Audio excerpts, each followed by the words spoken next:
Hola, muy buenos días. Este es su programa No me quedo callado. Soy Nilo Sotomayor, su conductor, y ahora vamos a ver nuestros canales aliados. TV 360 de Vitel, YTV Canal 383, Cable Perú 64.2, Bantel 117, Cable Hogar 3.4, JR Telecom 99, Bmax Canal 125, VIP TV Canal 195, IPTV Smarters Pro y este es su canal RTV Televisión. Bien, el día de hoy vamos a tener a una persona que hace tiempo quería entrevistar. Él es el licenciado en Economía Kurt Neuding, más conocido como el profe Tourette. Profe, ¿cómo está? ¿Qué tal? Muy buenos ¿Qué días. tal, mi querido Nilo? Te saludo cariñosamente desde Surco, acá en Lima, Perú. Y Desde hace tiempo estábamos me viendo estás la posibilidad. persiguiendo, sí, estás persiguiendo. He Sí, estado sí, tratando de sí. esquivarte, pero esquivarte para no comprometerme, pero sí, te he dado finalmente la revista. Ya me sentía como novia de pueblo. Sí, no, espera que lo dejo nada.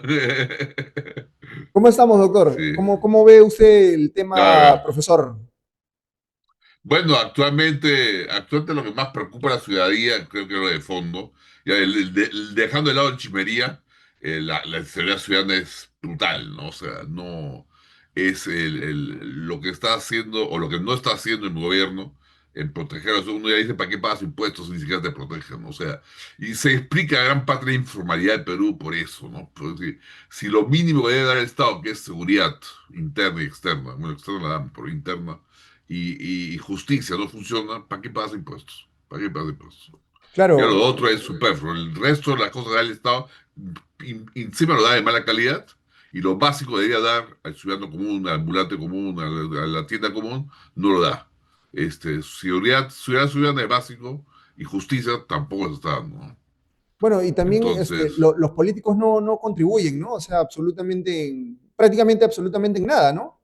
O sea, si los ministros, lamentablemente, los, mi- lamentablemente la forma que tenemos de elegir a nuestros gobernantes y también a nuestros congresistas por, por las leyes que existen, las formas de preelegirlos y la forma en que se filtran, llevan a que, lamentablemente hay que decirlo, se elige lo peor de lo peor y no lo mejorcito, ¿no? O sea, el sistema está hecho para que lo peor entre al Congreso y no algo selecto, no algo meritorio, sino realmente las peores calañas están entrando al Congreso y parece que este sistema se está perpetuando, es decir, estamos seleccionando lo peor de lo peor y de una manera hay que cambiar este sistema electoral, este sistema de elegir a nuestras autoridades porque simplemente los que quieren ser honestos están siendo dejados de lado, ¿no? O sea, el sistema está hecho para castigar a los honestos, sacar de lado a los honestos y que los corruptos entren ¿Y qué al piensa poder, usted tanto el Congreso como el Ejecutivo, ¿sí? qué piensa usted de los ministros actualmente también que están en el Estado, ¿no? O sea, los ministros tampoco no cumplen con prácticamente ninguna función y lamentablemente, pues, o sea, tienen palabras hacia la población que son un total rechazo, ¿no? Sí, a ver, no quiero individualizar porque no quiero entrar en conflicto con ninguno personalmente, pero justamente hablando con mi gran amigo Milton Fonjese, que ha sido ministro de Estado en la época de 2012 al 15, me parece, él me contaba que, ¿cómo decirlo? Hubo un quiebre en la institucionalidad de los profesionales que había en el Estado a fin del gobierno de Alan García, no sé, 2011 más o menos. Eh, Rebajaron notablemente los honorarios, bueno, honorarios no, los sueldos de los funcionarios públicos más profesionales, de tal manera que una fuga de talentos del sector público, de los mejores del sector público al sector privado. Y esto fue rematado por una política de poner al gente incapaz por parte del gobierno de Castillo, ¿no? Entonces se ha llenado en los ministerios de gente incapaz, la poca gente capaz que quedaba después de lo que hizo Alan García bajar los sueldos, también se ha retirado y prácticamente los ministerios, el Estado está copado de gente inútil y entre esa gente inútil se escogen a los ministros, ¿no? Entonces, el sistema está fallando, ¿no? El Estado está fallando. Lamentablemente, lo poco se construyó en los años 2000, que fue profesionalizar un poquito el Estado. Se destruyó con esa política de desincentivar a la gente profesional que va al Estado. Deberíamos seguir en ese sentido el ejemplo del Banco Central de Reserva, que es el único ente que conserva un poquito el profesionalismo, que es formar desde muy jóvenes en las sociedades a los mejores, en cursos de preparación, de fomento, formar a los mejores, tomar a los mejores, prepararlos para el Estado, para el labor del Estado, prepararlos intelectualmente, emocionalmente, éticamente, y de esos es la promoción de cada universidad, de las mejores universidades, seleccionar a los más destacados que entren por meritocracia y así ir formando una nueva capa de funcionarios públicos que realmente sean talentosos, pero por supuesto eso no funciona si no se les remunera adecuadamente. O sea, ¿qué posibilidad hay de tener gente talentosa cuando la alternativa era el sector privado y el sector público despilfarra el dinero en asesorías, en cultura y no paga bien a los funcionarios, ¿no? Ese es el problema de fondo. Bueno, el último gobierno supuestamente digo, entre comillas, es de izquierda, ¿no? ¿Usted cree que actualmente en el Perú hay izquierdas y derechas? Porque lamentablemente pues vemos que cuando Yo te voy a gobierna decir, la derecha, bueno, vemos un tema ahí complicado, y cuando gobierna la izquierda lo vemos más complicado aún. O sea, y la izquierda termina aliándose con una derecha que supuestamente es la parte fiscalizadora del Estado, ¿no? Cuando te entra voy a otro decir, gobierno, ¿no? te voy a decir, podrán decir que hay sector de derecha que dice un sector de derecha. Bueno, yo en el fondo estoy en desacuerdo, económicamente hablando, de que haya un sector de derecha en el Perú, ¿no? Yo creo que no hay ni un sector, ni siquiera Fujimoristas y ni siquiera López Aliaga son de derecha. Para mí, económicamente hablando, son gente que interviene en la economía mucho en exceso, son por tanto centro-izquierda. Desde Fujimori, López Aliaga a más a la izquierda. No hay una derecha propiamente dicha, económicamente hablando. Económicamente de derecha es aquel que busca no intervenir en la economía, y eso no hay, no hay ni un partido del Perú que abrace la bandera de la propiedad privada de los medios de producción. O sea, todos dicen hay que cuidar que el Estado cuide, que los agentes no se porten mal. Todos creen y dudan del agente privado en su accionar. Por lo tanto, de derecha no hay en Perú. Ahora, si tradicionalmente se dice a Fujimori, se dice a López Aliaga derecha,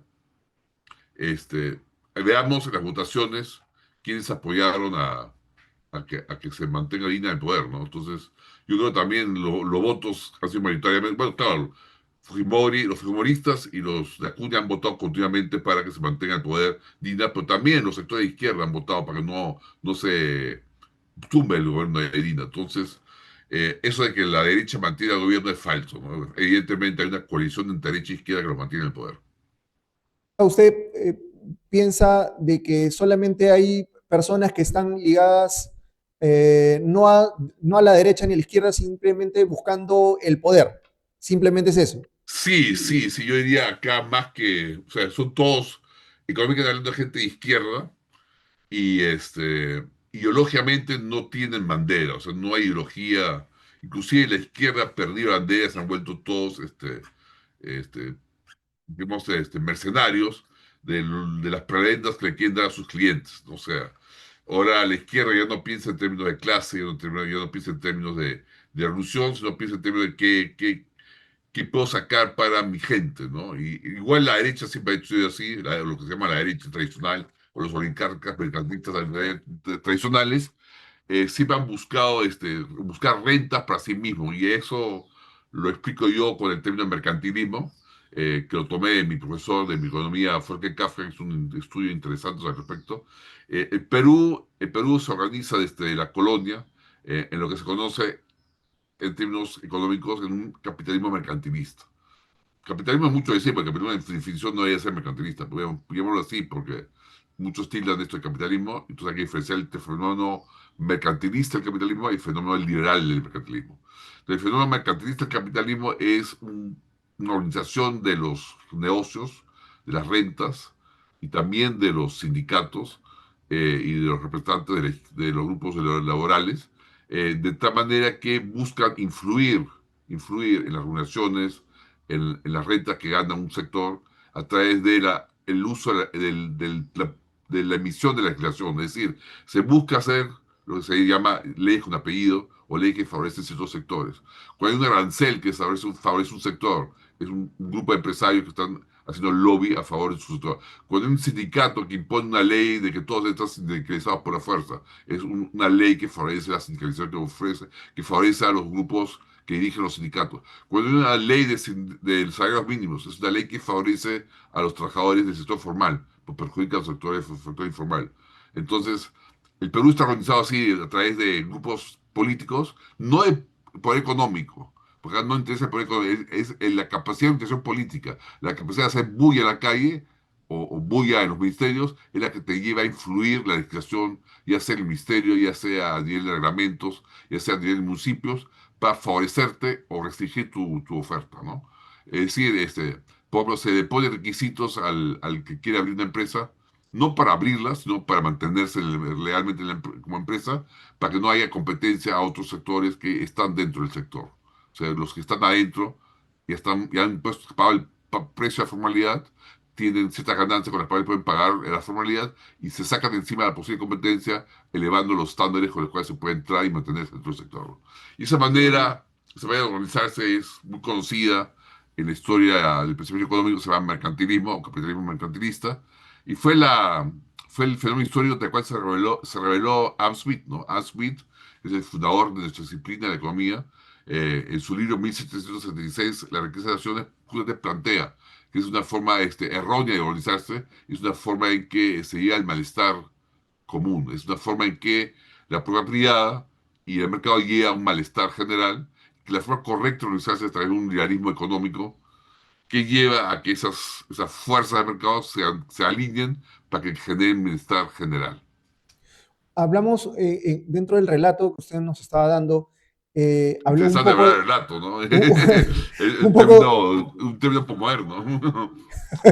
dentro Nosotros los científicos sociales decimos que esto es una ciencia lo que estoy escribiendo, ¿no? claro, dentro del tema que estábamos tocando entonces, hablaba un poco del tema del sindicato, ¿no? Yo Sí. creo que los sindicatos, o sea, tienen un buen fin, pero lamentablemente las ¿Sí? personas que están dentro del sindicato, o sea, no son las más adecuadas, ¿no? Lamentablemente ahorita, por ejemplo, vemos en el tema de las últimas protestas que han habido por el tema de la matanza a los choferes que han habido, bueno, hasta hace poco, no sé de una más actualmente, pero vemos pues que los dirigentes sindicales, o sea, simplemente nuevamente se sientan en mesas de diálogo, dicen, bueno, vamos a hacer esto, vamos a hacer lo otro, pero lamentablemente no se llega a un buen puerto, ¿no? O sea, se Y te siguen das matando a cuenta que gente, o parece que se vendieran simplemente para la foto y para el pan con mantequilla que regalan en ese momento en el desayuno en el gobierno.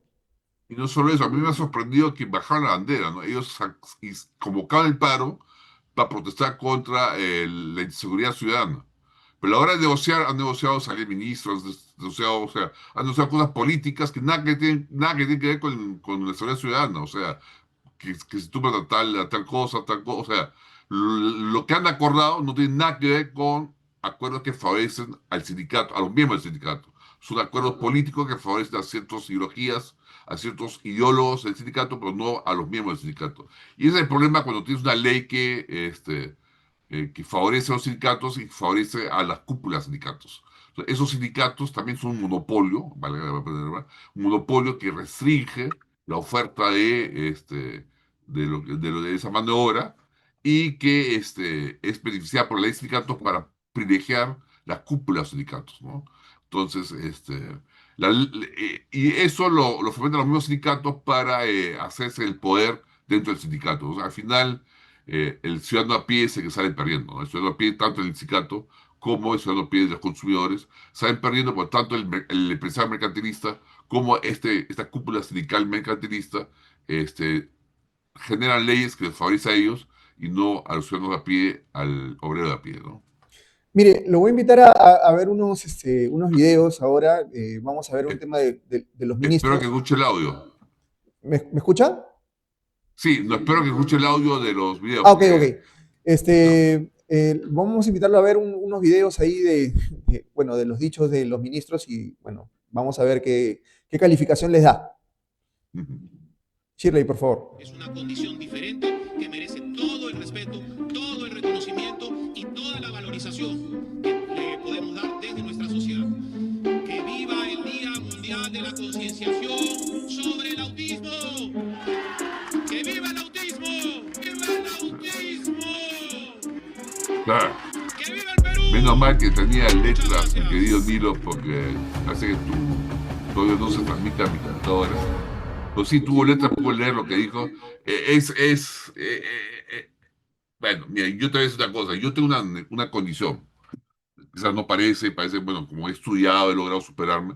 Pero yo tengo una condición severa. Yo sufro el síndrome de Tourette, por eso mis alumnos me llaman el profe Tourette, ¿no? No, no es gratis eso. Yo tengo una condición que se llama síndrome de Tourette, que si ustedes buscan en Google síndrome de Tourette, es un caso bien grave, y yo soy un caso grave, pero que he sido tratado y que estoy en medicación. Entonces, son una especie de hipos que salen tics nerviosos, ¿no? Y que salen coprolalia, con una serie de fenómenos que son, digamos, socialmente aberrantes.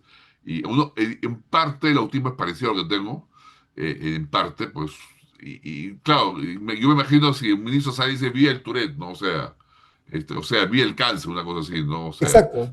no que el autismo sea cáncer, pero los que sufrimos una condición, este, claro, lo entiendo al ministro No cuando, es un tema de yo entiendo celebración, al ¿no? ministro que quiso decir, yo me imagino que quiso decir, viva aquellos chicos que sufren y se superan, o aquellos autistas que logran superarse, que luchan por superarse. Me imagino que esa era su intención, pero le salió pues el tiro por la culata, ¿no? Podremos imaginar, pero bueno, lamentablemente, pues, o sea, estos señores, o sea, Claro, como que hay un poco de duda en lo que dicen claro. y en cómo lo dicen, ¿no? Sí, Eh, pareciera que están improvisando y pareciera que se emocionan. Y esto es algo que va a recordar al Estado o al mito del Estado plurinacional boliviano.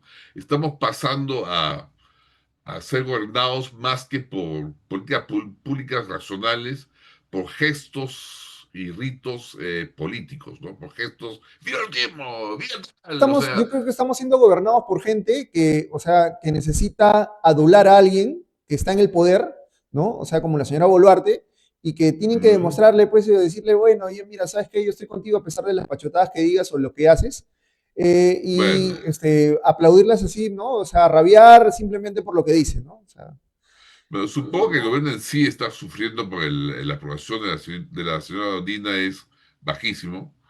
Y bueno, claro, se nota que están tratando de hacer una serie de presentaciones para aumentar, por lo menos que el gobierno aumente en su aprobación y les está fallando, ¿no? Cualquier us- gobierno parlamentario, cualquier gobierno occidental que fuera de índole parlamentario, no presidencial, habría aplicado al poder, habría renunciado el gabinete y el gobierno, porque simplemente con ese nivel de aprobación es insostenible mantener el gobierno, ¿no? es más, o sea, usted ve el tema de la economía y pues de las ciencias económicas. Eh, en el tema de las encuestas, la señora Dina Boluarte tiene un 3%. Entonces, el tema de la falla o ahí en el toma de la encuesta es del 0 al 3%. O sea, puede ser que también la señora Dina no tenga absolutamente ningún tipo de respaldo. Ni un tipo puede llegar al 100%, no sé, sí, para arriba, para abajo el tema. Podría ser, ¿no? O sea, podría Igual, ser. así fuera 100%, es tan bajo que no es sostenible un gobierno con esa nivel de aprobación, ¿no? O sea, creo que el que por aprobación tuvo fue Castillo, no sé cuánto llegó él, no, ni siquiera él, Castillo tuvo más aprobación porque tenía un bolsón de la gente del interior, ¿no? O sea, en realidad, eh, creo que Alan García llegó a un nivel así bajo en su primer gobierno, y quién más, Toledo al comienzo, de repuntó gracias a los precios internacionales.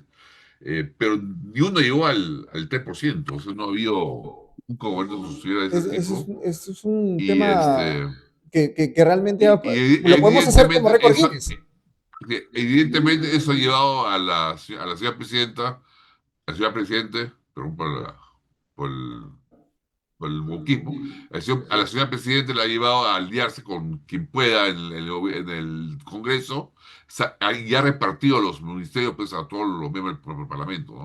O sea, tal partido del Parlamento ha recibido tales ministerios, tal partido tales ministerios, se ha repartido el gobierno a diestra y siniestra, mezclando políticas, mezclando intereses, y lo que hay es un festín en el gobierno de parte de los partidos del gobierno, y el partido del Parlamento, con tal que no se la tumben a Dina, ¿no? Es el perro de los mundos que estamos viendo.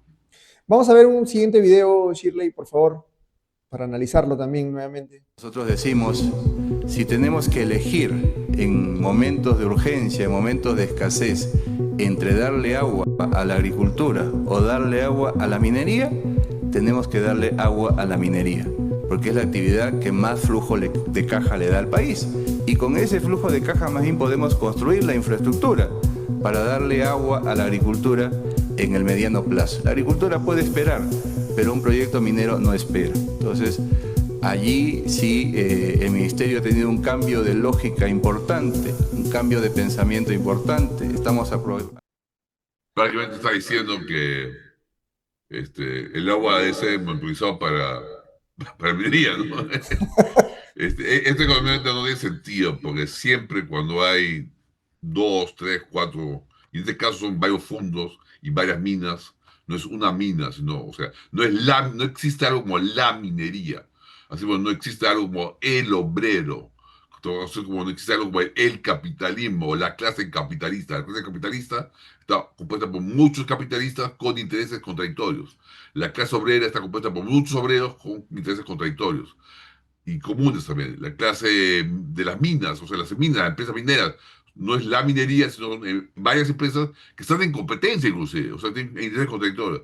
Las comunidades no son las comunidades, o sea, no es un ente homogéneo, son varias que compiten entre ellos. La agricultura, no existe la agricultura, sino varios agricultores, muchos agricultores que compiten entre ellos. Entonces, cuando hay una multiplicidad de agentes, se impone ese tipo de competencia que van a disputarse el agua y van a estar dispuestos a pagar por el agua. Cuando fluya y la minería está dispuesta a pagar algo y los agricultores estarán dispuestos a pagar algo y en esa confluencia cada uno se satisfecho. Lo que está haciendo el ministro es prácticamente diciendo acá como ley, como gobierno, voy a cortar la oferta de agua y se va a dirigir a la minería, ¿no? Ese es usar la ley para favorecer una empresa o favorecer un grupo. Igual podría ser, el siguiente gobierno podría ser, bueno, ahora cortamos la minería y se damos solo a agricultores y la minería que se fregue. No, pues así no funciona. Tenemos que dejar de arrancarnos los recursos uno a otro, porque los recursos no son un maná que cae del cielo, no es algo que existe, que hay que repartirlo. La torta del Perú no es algo que existe, que hay que repartirlo, sino es algo que hay que crear todos los años. La riqueza hay que crearla todos los años, y no es algo que acá tenemos la idea de que el oro está bajo la tierra, solo hay que sacarlo y ahí, o que digamos, crece con el árbol y hay que cosecharlo. No, el oro hay que producirlo, hay que sacarlo de la tierra y eso cuesta recursos. Entonces, mientras que no se producen recursos, no hay riqueza. Olvídense eso de que el Cada Perú está sector, sentado sobre un banco de oro. El banco de oro cuando está enterrado no es oro porque no está accesible. Cuando se vuelve accesible, ahí se vuelve productivo, ahí se vuelve un bien valioso y esa extracción cuesta plata. También la agricultura, no es que la papa sale así por sí misma, el agricultor la tiene que producir, tiene que forzarse, es un costo. Entonces, esa producción tiene que ser fomentada de manera adecuada. No puede ser que, digamos, el agricultor le quiten su papa y se la repartan a todas las ciudades. O sea, él también necesita, por ejemplo, un marco jurídico para que su inversión se reditúe. Entonces, no es que la torta exista, hay que repartirla, sino que hay que producir año a año. Y lo que están haciendo los políticos es pelearse por la torta, cada quien quiere un pedazo más grande, y en esa pelea la torta cada vez se achica más, porque las leyes que sacan hacen que la producción sea cada vez más menor, o que no crezca lo suficientemente rápido. sobre todo que cada sector económico tiene una característica, ¿no? Diferente de las otras. Entonces no podemos Correcto. decir que simplemente, pues, o sea, el agua hay que dirigirlo a un solo lugar y descuidar la otra, ¿no? Porque hay, como usted dice, ¿no? Hay gente que está, mucha gente que está detrás de ese sector. Cuando hay multiplicidad de demandas, hay que dejar que el mercado, que somos todos nosotros, ordene esa demanda. Lo que hay que hacer es un marco jurídico en el cual los terrenos, las tierras tengan propiedad, las fuentes de agua tengan propiedad o sean propiedad de una asociación medioambiental, que tenga un dueño que los cuide, porque solo el dueño cuida sus recursos, de tal manera que se formen precios. Eh, Algunos dirán, no, pero no hay que privatizar el agua. Sí hay que privatizarlo, pero por ejemplo en manos de asociaciones medioambientales, para que esa asociación medioambiental administre el agua y según la demanda y la oferta lo adjudique a los que más demandan, los que más aprecian el bien, el recurso, el agua o la tierra fértil, o los recursos forestales, etcétera. Entonces, acá el problema es que no hay un marco jurídico adecuado que haga que el mercado se organice. Mientras que no hay un marco jurídico adecuado, el mercado falla, porque el mercado falla cuando el marco jurídico no favorece el buen uso de los recursos. Bien, vamos a ver un siguiente video, profesor, para seguir Sí. analizándolo. Los metales en el agro, señora presidenta, funcionan más bien como un nutriente para las plantas, no las contamina. De hecho, el magnesio, el cobre, todos estos metales funcionan como nutrientes. No hay contaminación en las plantas por residuos de metales en las aguas. Tampoco en los animales, ¿no? Salvo que hubiera una intoxicación importante de mercurio y arsénico, que inmediatamente sería una alerta de la ANA, ¿no? Y inmediatamente se tomarían las medidas. No escuché bien. ¿Cuál fue el argumento del señor? Bueno, el argumento del señor Manero, que es el ministro de, Manera, ya. Manero de Desarrollo Agrario, él dice que no hay contaminación, ¿no? Y que si en el caso de que hubieran metales pesados pues en la agricultura, ¿no? No habría ningún problema, ¿no? O sea, simplemente pues esto contribuye, ¿no? A que sea el producto más rico, ¿no? Digámoslo así. O sea que si te comes una paltita con cobre, con arsénico, con lo que sea, o con algún metal pesado, no pasa nada. Lo que me sorprende es que los que más protegen en realidad el medio ambiente son los países más capitalistas. Acá, lamentablemente, en Perú, las mejores ideas se cojuegan más. Las mejores ideas, hasta el cristianismo, hasta el catolicismo se cojuegan en Perú. O sea, las mejores ideas se cojuegan en Perú y justamente la idea del capitalismo es que se usan recursos eficientemente a favor de los consumidores y al consumidor le conviene una dieta sana. Y capitalismo en sus sectores desarrollados es un capitalismo que cuida los recursos, que no contamina, que se preocupa obviamente. Acá en Perú todo se pervierte y los incentivos están hechos para favorecer el desorden. Acá lo que hay que hacer es poner orden en la agricultura para que la gente sea demandable cuando contamina un medio ambiente. Es decir, una persona que vierte tóxicos por un río tiene que ser demandable. Y para que sea demandable, tiene que ser dueño de la parte donde ha echado los tóxicos, tiene que administrar para que sea el dueño responsable. O de un dueño donde ellos están echando para que sean responsables y el dueño no permita que se eche esos tóxicos. Es un problema que se conoce como eh, externalidades negativas en economía y que Ronald Coase, premio Nobel de Economía, demostró que siempre y cuando eso es una condición, siempre y cuando los costos de transacción del mercado, o sea, los gastos de organización del mercado sean bajos, se soluciona este problema cuando hay dueños de los recursos. Ya sea el agricultor, ya sea la mina, ya sea el poblador, ya sea una asociación medioambientalista, alguien debe ser dueño de los recursos para que cuide estos recursos y tenga incentivos a optimizarlos. Esa es la solución del mercado que hay. Lamentablemente, Perú es un Perú donde la mayor parte de los recursos naturales no tienen dueño. Está en manos del Estado, o está en manos del Estado, que es igual que no tengan dueño, ¿no? Porque el Estado no tiene presencia en donde tiene los recursos. Vamos a ver un siguiente video, siguiendo analizando pues a las estrellas. Toma usted el ejemplo de la vicuña. Le pongo un ejemplo. Sí. El ejemplo de vicuña es un ejemplo peruano muy, muy bonito. Las vicuñas estaban en los años 90, estaban en extinción, porque los cazadores furtivos las cazaban, las mataban y les sacaban la piel para venderla a altos precios en el extranjero. Y ahí lo que se hizo es privatizar las vicuñas, se le dio a las comunidades indígenas la propiedad de las vicuñas y se negoció estas comunidades indígenas que eran dueños de la vicuña, negociaron con casas de moda el suministro de las pieles. Y entonces, lo que antes era una casa furtiva que mataba a la vicuña, se convirtió en un negocio privado, donde las propias comunidades indígenas cuidaban a la vicuña para que no sea cazada furtivamente, y de esa manera se repobló la vicuña en gran manera, ¿no? Inclusive ha habido casas de moda que han comprado sus propios terrenos en las comunidades, a las comunidades indígenas a altas alturas y han reproducido muchas manadas de vicuña, y así la vicuña pasó de ser un animal que está en casi extinción a un animal que más o menos está en equilibrio hoy en día, ¿no? Entonces, justamente es lo que decía Ronald Coase: al privatizar el recurso, ya sea por parte de la comunidad indígena, ya sea de otra manera, y que no sea estatal, el recurso se optimiza en su uso y no se extingue o Bien, no se doctor. contamina. Claro, pero lo que pasa es que acá parece que las mineras no tienen un tema de responsabilidad, ¿no? O sea, Es que las mineras no son dueñas del terreno, no son una concesión, ¿no? claro, pero, o sea, al darles la Y concesión por otro también, lado, el que es dueño del subsuelo es el Estado. O sea, el Estado, prácticamente, si yo encuentro, es uno de mis factos, no sé si lo ha visto, si yo encuentro algo sobre yo lo pongo así, ¿no? Si yo cultivo si crece una planta de marihuana en mi casa, me meten en la cárcel, yo soy el responsable. Pero si encuentro oro debajo de mi casa, me lo expropia el Estado, porque el Estado es dueño del subsuelo.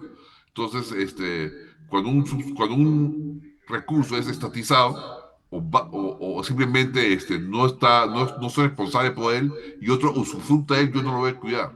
Yo no voy a cuidar el subsuelo, si solo está en el subsuelo, es del Estado. En cambio, si yo soy responsable por lo que es el subsuelo o por lo que yo accedo en el subsuelo, ahí sí lo voy a cuidar, ¿no? Y sobre todo, si soy responsable por el subsuelo, también soy demandable por lo que vierto en el subsuelo, ¿no?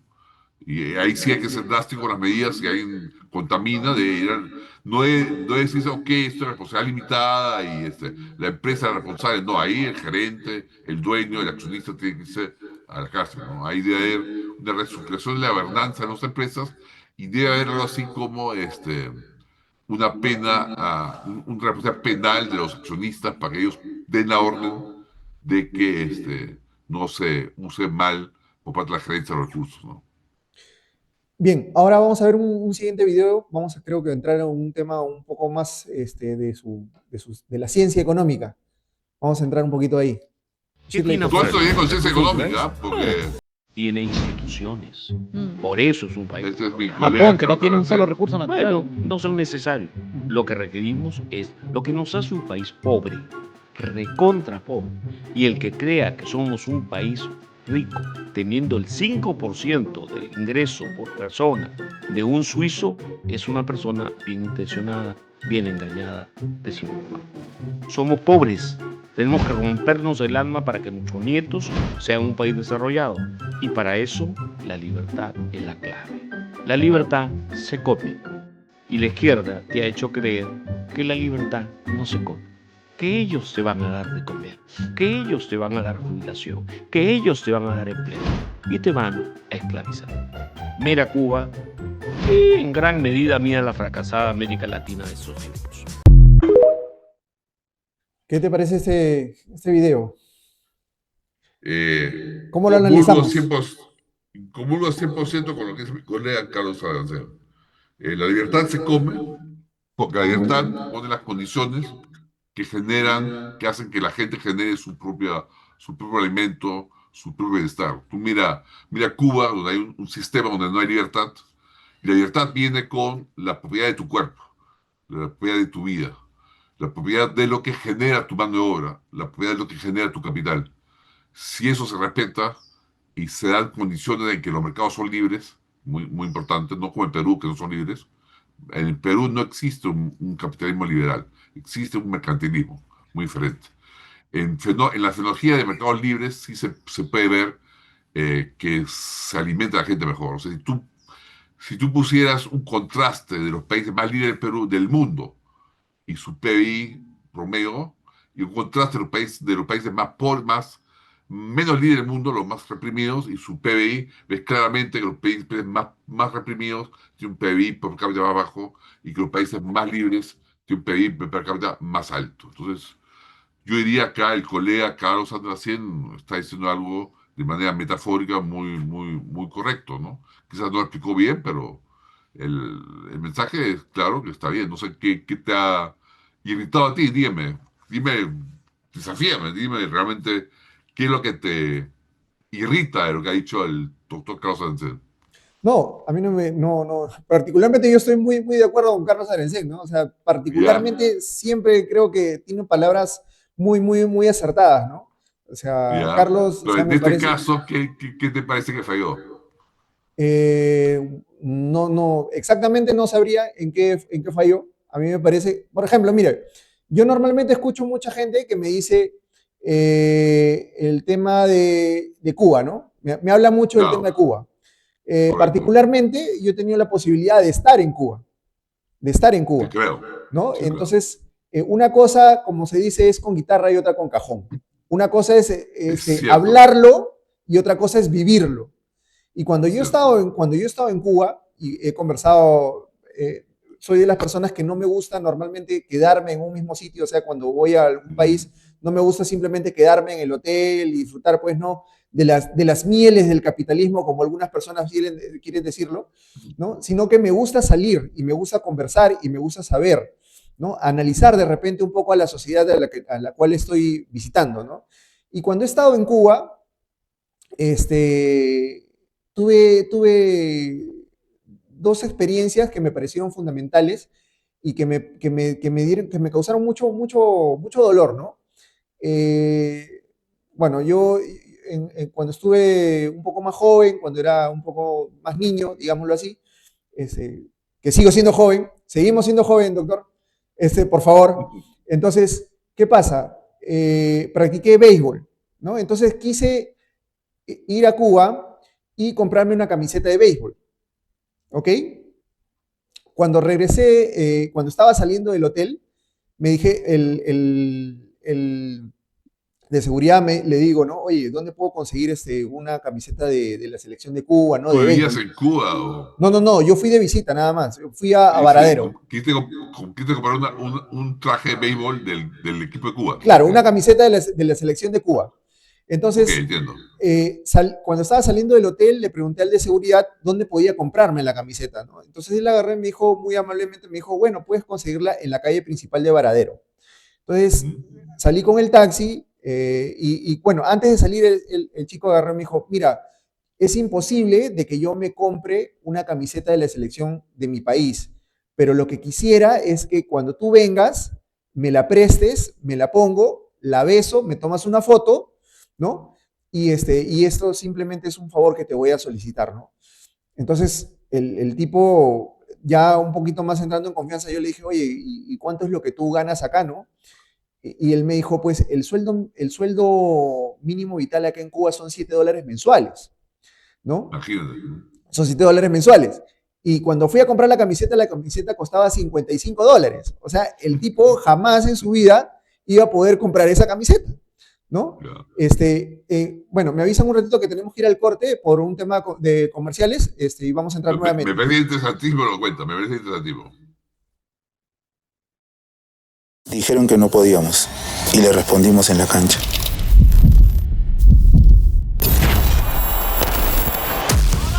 Dijeron que no podíamos ponernos el equipo al hombro. Dijeron que no podíamos llegar tan lejos. Y dijeron que no podíamos hacer historia. ¡Esta pinta bien para Perú!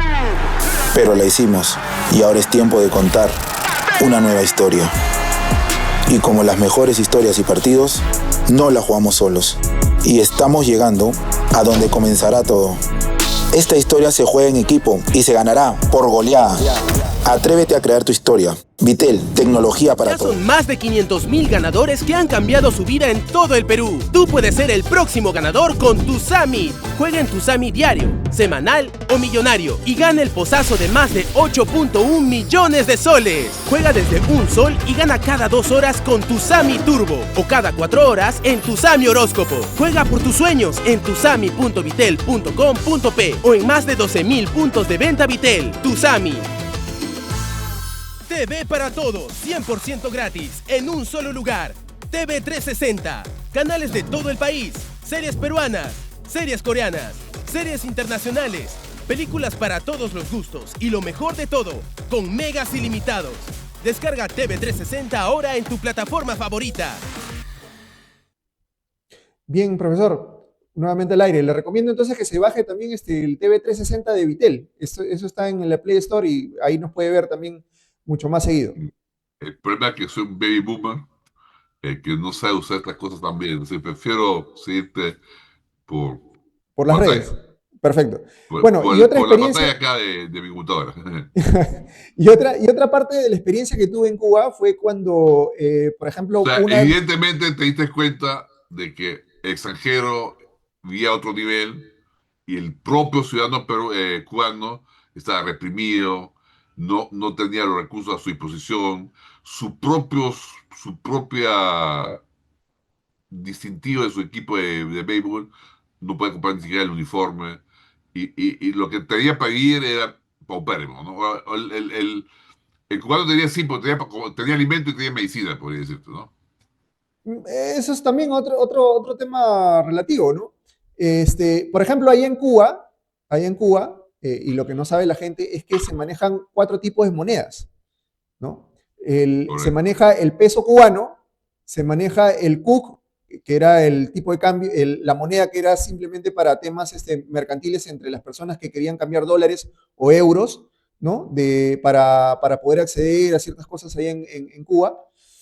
Y bueno, y como lo digo normalmente, nuevamente, el dólar y el euro, ¿no? Se manejaban allá, o sea, manejas 4 tipos de monedas. Pero esas Y eso 4 tipos de es monedas, una época que solo había una moneda, ¿no? Eso es una especie de formalizar lo informal, ¿no? Esas monedas, euro, dólar, antes no existían, eran reprimidos, ahora por razones que ya no hay mucha escasez, los han dejado permitir circular, ¿no? pero ahí el tema está en que solamente los cubanos pueden utilizar el peso cubano. O sea, no pueden utilizar el Correcto. CUC, no el dólar y de repente el euro, ¿no? O sea, entonces, bueno, y la otra experiencia que tuve fue de que conversaba con un taxista porque hubo una descoordinación saliendo del hotel y tuve que irme al aeropuerto, ¿no? Del hotel pagué de Varadero a La Habana, que son 2 horas y media más o menos, pagué $120 de taxi, $120 de Correcto. taxi. Entonces ya fui conversando con el taxista, ¿no? Y le pregunto, oye amigo, ¿y este taxi es tuyo? ¿No? Para saber más o menos cuál era el tipo de propiedad que podían tener pues las personas que viven allá. Y me dijo, no, el taxi no es mío. El taxi le pertenece al Estado. Y yo le digo, ¿y el Estado cuánto te paga a ti por tener ese taxi? Y me dijo, $7. Y yo le digo, ¿y cuánto tienes que pagarle todo al Estado, o sea, al gobierno Correcto. cubano, por mantener ese taxi? Mira, me dijo, yo acá no me puedo ni enfermar, porque detrás mío hay varias personas que están esperando este carro para poderlo trabajar, ¿no? Pero yo le tengo que pagar al Estado cubano $1.500 por el alquiler de ese carro. O sea, Al el mes. Estado La boda. le pagaba a él $7, pero él tenía que pagar $1.500 por alquilarles el carro, ¿no? Para poder trabajar. Ahí Entonces, tú ves que toda Latinoamérica está organizada de manera, hasta los países comunistas están organizados igual que Perú. Es una élite que gobierna, que usa su poder más o menos para extraerle recursos a los ciudadanos común y corriente. Y en Perú es la élite política, ya sea izquierda, derecha, de supuesta derecha, unida a empresarios mercantilistas, malos empresarios, empresauros, unidos también a sindicalistas, malos sindicalistas, que son en realidad mercantilistas. Todos ellos se unen para usar el pacto estatal para extraer recursos del ciudadano común. En Cuba es peor todavía, porque el aparato estatal tiene inclusive la dominación ideológica del pueblo para que no se rebele, y todo ese discurso del comunismo que favorece a todos los pobres es una racionalización para que nadie se atreva a rebelarse y para que puedan hacer más eficaz la extracción de los recursos de los ciudadanos comunes y corrientes, ¿no?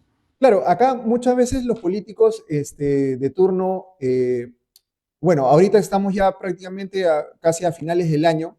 He visto a muchos políticos que se están acercando a las promociones de los colegios, acá en el Callao, ¿no? Que se acercan a las promociones de los colegios y les regalan, pues, le dicen, te prometo, pues, la casaca, ¿no? De tu promoción, te prometo la medallita de tu promoción, ¿A te qué va tu prometo voto? esto, ¿no? Y entonces, o sea, la gente cae en el hecho de decir, ya, este pata me está regalando algo, entonces, pucha, Claro. me debo a él para regalarle mi voto, ¿no? O sea, Lo que no lamentablemente acá, sabe es que eso que te regala sale de tu propio bolsillo, ¿no? Porque alguien exacto, lo ha pagado. Claro. claro, es como cuando escuché a una persona en Argentina decir que uno no tiene que aplaudir, o sea, aplaudirle a un político porque haga su trabajo es como aplaudirle al cajero automático porque te dé la plata, ¿no? Claro.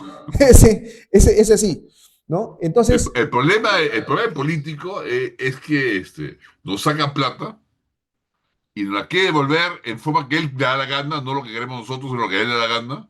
Y quiere decir qué hacer con la plata y se queda una parte de la plata, una parte se queda en la burocracia, ¿no? O sea, no devuelve todo lo que nos saca, se queda una parte con él. Por eso es que San Agustín correctamente decía que los gobiernos son una banda de bandidos.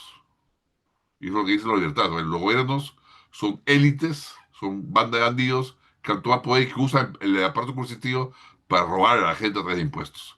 La diferencia es que puede haber una implementación de una justicia, y eso que decía San Agustín, los gobiernos son banda de bandidos si no fuera por la justicia. O sea, un gobierno, una banda de bandidos, puede legitimizarse si impone un régimen justo. Y ahí está el Perú. En el Perú no hay un régimen justo. No hay un régimen justo. ¿Por qué? No por la Constitución, que la Constitución mal que bien, en lo económico está bien, en lo estatal está mal, pero porque no se dan las condiciones para que realmente se ponga en práctica lo que dice los capítulos económicos de la Constitución. Ahí, si, mira, oficialmente el Perú es una economía social de mercado. Ya, ni siquiera es una economía de mercado, que sería lo que yo defiendo, pero una economía social de mercado. Una economía social de mercado se caracteriza ¿por qué? Porque las leyes son dadas por el Parlamento y son sometidas al escrutinio del pueblo. Acá no ocurre. O sea, una ley general sale del Parlamento, sí, pero ¿quién lo reglamenta? El Ejecutivo. Tú mira todas las leyes que han salido en la época democrática en Perú, porque antes eran decretos de leyes, todas las leyes que han salido en la época democrática en Perú han sido reglamentadas por el propio Ejecutivo. O sea, el Ejecutivo, los políticos, no el pueblo, es el que reglamenta las leyes y que al final hace la trampa, ¿no? Entonces, la legislación en Perú no es democrática, es legislación de apariencia democrática, pues no es democrática porque no son los congresistas los que reglamentan las leyes, sino siempre le dan por resolución ministerial los reglamentos, los ministerios a las leyes, ¿no? mire, Entonces, simplemente, si tienes una legislación que no emana del pueblo, no es en realidad un régimen de Estado de Derecho. Mire, por ejemplo, acá nosotros, acá en el Callao, y bueno, esa es una denuncia que nosotros estamos haciendo casi en prácticamente todos los programas que tenemos, acá en el Callao, nosotros tenemos que el Ministerio de Transportes y Comunicaciones, por ejemplo, quiere imponer hacer una vía expresa, acá en el Callao, ¿no? Donde ellos presentan, y bueno, no sé verdaderamente cómo será el tema del presupuesto ahí, pero inician con un presupuesto de 800 millones, pasa un año y ahora están en 2.400 millones de soles para una obra que solamente tiene 4 kilómetros para hacer un puente, ¿no? O sea pasamos de 800 millones y alegremente decimos, no, mira, por el tema de la inflación, y usted me puede corregir de repente en eso, profesor, la inflación Pero o el tipo de cambio no llega influye tanto como Pues, para que cambie ¿cuánto ha de 800 aumentado millones a 2.400. el kilómetro? ¿Cuánto ha aumentado el precio? ¿De cuánto dijiste? 200 millones a... De casi de 200 millones a 600 millones por kilómetro. No, pues porque es la inflación de los 100% no había. ¿En cuánto? ¿En 2 años? En prácticamente un año y medio. No, pues no, la inflación más era 5%, no. Tiene otros motivos. Hay que ver qué Claro, ha pasado y ahí. ahí uno se da cuenta prácticamente que como esta obra está queriendo ser financiada por la modalidad de gobierno a gobierno o G2G, como le dicen normalmente, te das cuenta pues de ahí que también los contratos de gobierno a gobierno no garantizan que no haya impunidad dentro de la misma obra, ¿no? O sea, si, no, bueno, al menos para mí. No, te digo, desconozco el expediente, conozco el Eso lo estoy convenio. contando a grosso modo, ¿no? Obviamente, Ok, ¿no? si Pero es así como tú dices, hay algo chueco, por lo menos decirlo, pero te voy a decir, eso es muy común en países mercantilistas como en Perú y como hay en Latinoamérica, y como está ocurriendo ahora también en Alemania, por ejemplo en Europa. Creo que por eso hay tantos problemas en Europa, porque cada vez se está latinizando más Europa. Se ha perdido la ética judeocristiana en Europa y el capitalismo en realidad de esta manera sobrevive cuando hay una especie de artificial o generalizada una ética judeocristiana. Tú le quitas al capitalismo la ética judeocristiana y comienza a hacer aguas. Porque el capitalismo no solo funciona en un marco jurídico, que es el marco constitucional, sino en un marco ético. Tú le quitas el marco ético y tambalea. Entonces, dicho esto, acá nunca hemos tenido un marco ético judeocristiano, porque si bien somos católicos, en mayoría la enseñanza, digamos, ética nunca preñó al peruano. Muestra eso es que con 500 años de catolicismo no hemos avanzado nada éticamente. Entonces, en esas condiciones, y dado la forma en que se organizan los políticos, es normal, bueno, normal no es, pero digamos, se ha normalizado, vamos a O decirlo sea, así, se ha normalizado.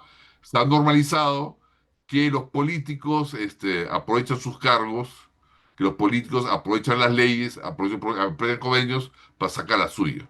Bueno, uno puede decir, muchas veces uno dice, bueno, es la empresa privada la que corrompe. Yo tengo mis dudas, porque pareciera a veces que son las empresas privadas que no son las que corrompen a los políticos peruanos, sino son los políticos peruanos que extorsionan a las empresas privadas y que le dicen, mira, si no me das lo que yo quiero, yo te freno todas las horas, ¿no?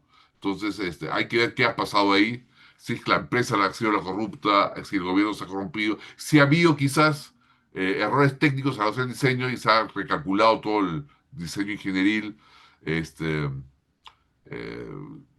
hay que ver qué hay detrás. Yo no puedo afirmar nada así sea cierta, pero sí te digo, en el contexto de mi análisis político-económico, sí hay el mercantilismo, el fenómeno del mercantilismo, el capitalismo mercantilista, sí tiende a que los políticos, el rey, digámoslo así, se favorezca, el político rey, se favorezca con la dación de favores económicos, ¿no? De favores, de privilegios económicos. Yo entiendo, profesor, que como usted dice, ¿no? Hay que analizar, hay que ver el tema, hay que verlo un poquito más a profundidad, ¿no?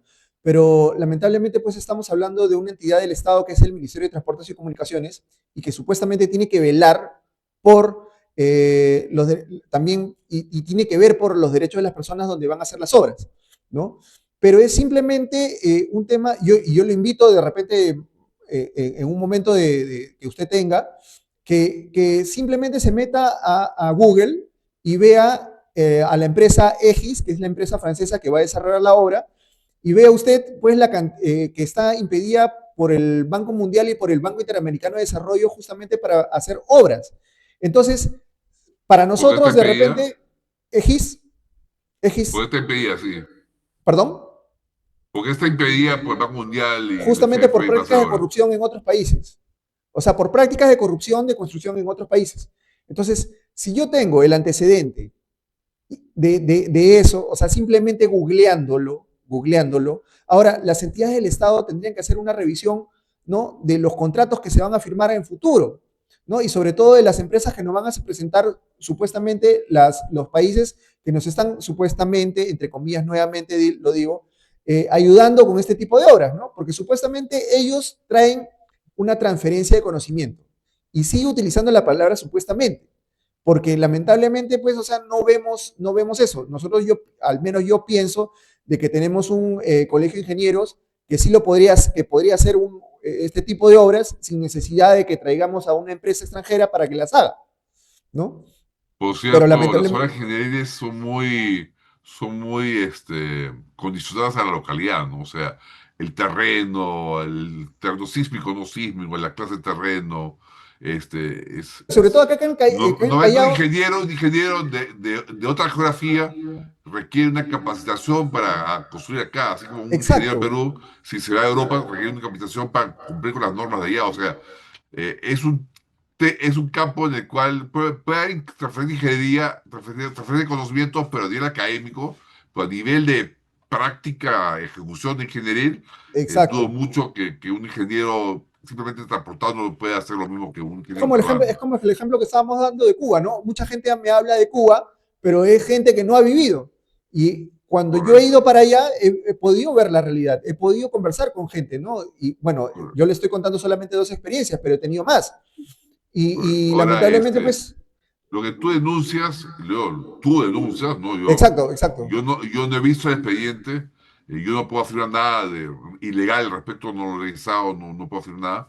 Pero puedo decir, desde el punto de vista académico, digamos, si fuera cierto lo que tú dices, en dónde encajonar, dónde encuadrar este fenómeno, normalmente los fenómenos de corrupción se encajonan en la ética, por supuesto, pero económicamente se encajonan en la búsqueda de rentas extraordinarias usando el poder, usando los favores del poder. Esta búsqueda de rentas extraordinarias usando el favor del poder se llama mercantilismo. La sociedad que se organiza así se llama una sociedad mercantilista. No es una sociedad capitalista liberal, es una sociedad mercantilista. Cuando el poder es cooptado por los agentes económicos, de tal manera que se reparte la torta usando el poder y el favor del poder, se dice que se vive en un sistema mercantilista, no en un sistema capitalista. Y en ese sistema hay dos tipos de mercantilismo. Uno, digamos, que se permite legalmente, que es, por ejemplo, cuando tú haces lobby y no hay corrupción, no hay manejo mal de los recursos. O sea, simplemente favoreces a una empresa o favoreces a un sector a través de la dación, digamos, legal, aunque no ética, de las leyes, pues no corrupta. Y hay un mecanismo corrupto, un mecanismo que efectivamente acude a la corrupción, al soborno, para darle favores a los agentes económicos. Acá pareciera como si fuera algo turbio, pero hay que ver, pues entonces anunciaba la empresa X, hay que ver qué ha pasado ahí, porque muchas veces, tú lo sabes, es la típica que tú quieres sacar abrir tu negocio en tu casa y vas a tramitar el permiso y el funcionario te pide no, pero te aguanta el permiso hasta que no le sueltas, o sea, te extorsiona. Legalmente, digamos, tú le lo has corrompido, o sea, tú famosamente dices, no hay, Sería el corruptor. yo soy corruptor, ¿no? Pero digamos, ¿hasta qué punto te han extorsionado, ¿no? O sea, ¿hasta qué punto el poder ha usado su poder para extorsionarte y no darte el permiso? Eso es lo que estoy dando de entender. O sea, ¿hasta qué punto esto no es culpa tanto inclusive, qué tanto culpa de Odebrecht, ¿no? Por ponerlo así, sino qué tanto culpa es de los ministros, PPK, toda esa gente, que usan el poder para extorsionar a las empresas extranjeras.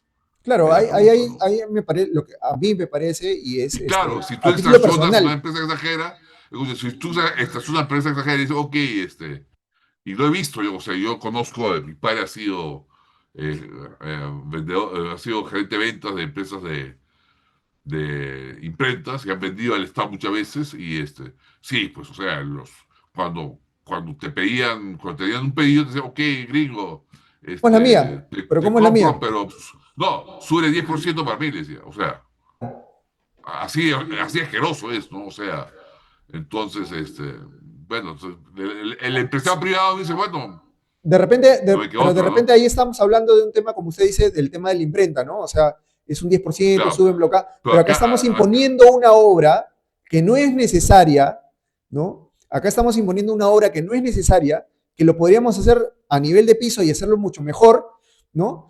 Y, bueno, si es necesario, no, depende también del diseñador, del arquitecto, habría que ver cuáles son las razones técnicas, ¿no? Pero lo que tú me dices, lo que sorprende tú es que se hizo un diseño primario a un costo y se ha recalculado, según te entiendo, se ha recalculado y ha salido 3 veces más caro. Es lo que te entendí a ti. ¿Es correcto? Claro, pero acá, mire, haciendo una comparación, ¿no?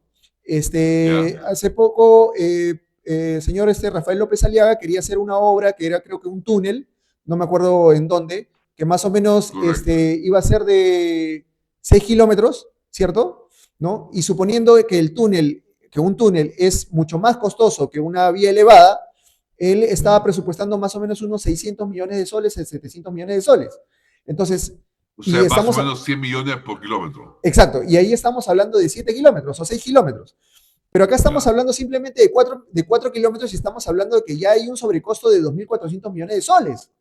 Entonces, ¿me entiende? Entonces, comparando, o sea, es muy competitivo, el otro hay algo raro, ¿no? Tampoco que yo sea muy afín a las ideas de Rafael López Aliaga, ¿no? O sea, particularmente no lo soy, ¿no? Pero usando de ejemplo un municipio estatal, o sea, un organismo estatal que es el municipio, y otro organismo, el Ministerio de Transporte y Consulta, y comparando lo que me traje, y una obra más o menos similar, inclusive hasta más cara que sería el túnel, uno dice, acá hay algo que no cuadra, ¿no? O sea, que no va. sí que Exacto. lo que tú dices es cierto, ¿no? Eso es recondicionado. Pero y como le digo, ¿no? O evidentemente, sea, si tú muestras la cifra y si no hay una justificación, pues puede ser que el costo se eleve, por ejemplo, porque hay iniciaciones a los terrenos que hay en la zona. Pues, al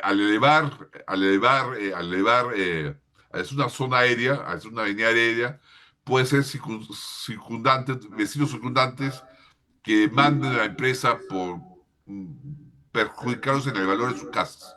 Entonces puede ser que esté incluido en los costos las iniciaciones que se tengan que pagar a esos terrenos, a esas casas, a esos edificios, que se van a ver perjudicados en el valor de sus inmuebles, ¿no? Puede ser que esté ahí incluido. bien, profesor. Bueno, ha sido un placer conversar con usted. Ha sido una Mucho plática gusto. muy, muy amena. Espero que hayamos compartido muy bien el espacio. No sé, Espero que te haya ilustrado un poquito desde mi punto de vista de Sí, sí, por política supuesto, por económica. supuesto. Es más, entiendo que usted da unas clases de economía.